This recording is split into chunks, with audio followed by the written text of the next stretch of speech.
masjid, musola menggunakan toa, tidak. Silahkan, karena kita tahu itu bagian dari syiar agama Islam, ya. Tetapi ini harus diatur tentu saja. Diatur bagaimana volume speakernya gitu, toanya itu nggak boleh kenceng-kenceng, 100 desibel maksimal.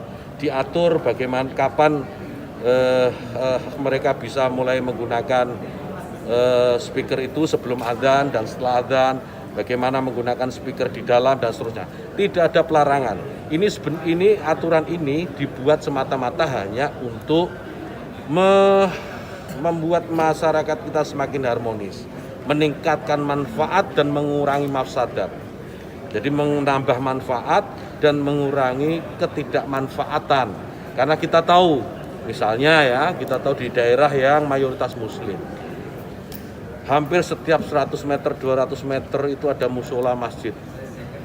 Ya, bayangkan kalau kemudian dalam waktu yang bersamaan mereka semua menyalakan toanya di atas, kayak apa?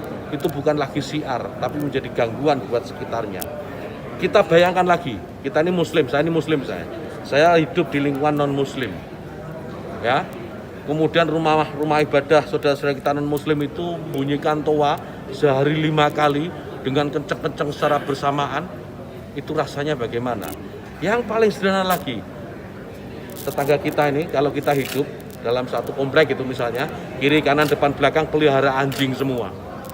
Misalnya menggonggong dalam waktu yang bersamaan, kita ini terganggu enggak? Artinya apa? Bahwa suara-suara ini, apapun suara itu ya, ini harus kita atur supaya tidak menjadi gangguan. Ya, speaker di musola, masjid, monggo dipakai, silahkan dipakai. Tetapi tolong diatur agar tidak ada yang merasa terganggu. Agar niat menggunakan toa, menggunakan speaker sebagai sarana, sebagai wasilah untuk syiar, melakukan syiar tetap bisa dilaksanakan tanpa harus mengganggu mereka yang mungkin tidak sama dengan keyakinan kita. Berbeda keyakinan, kita harus tetap hargai.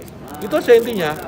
Jadi saya kira dukungan juga banyak atas ini, karena di alam bawah sadar kita kan pasti mengakui itu. Kawan-kawan wartawan ini juga pasti merasakan itu, bagaimana kalau suara itu tidak diatur pasti mengganggu. Truk itu kalau banyak di sekitar kita diam di satu tempat, kemudian misalnya ada truk kiri kanan kita, depan belakang kita, mereka nyalakan mesin sama-sama, kita pasti terganggu.